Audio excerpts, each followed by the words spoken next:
I ran into this last week. Here's what fixed it for me.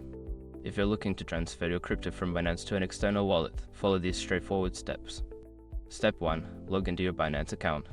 Start by accessing your Binance account. Make sure you have your two-factor authentication ready if you have it enabled. Step 2. Go to the wallet section.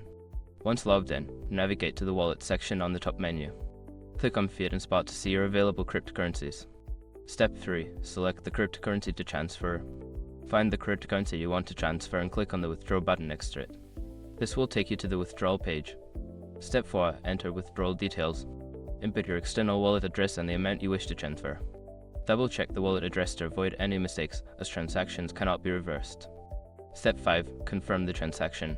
Review all the details, including fees, and click on Submit button to complete the transfer. You may need to verify the transaction through your email or mobile. Remember, if you're transferring Bitcoin, ensure that the receiving wallet supports the same network to avoid losing your funds. Happy transferring!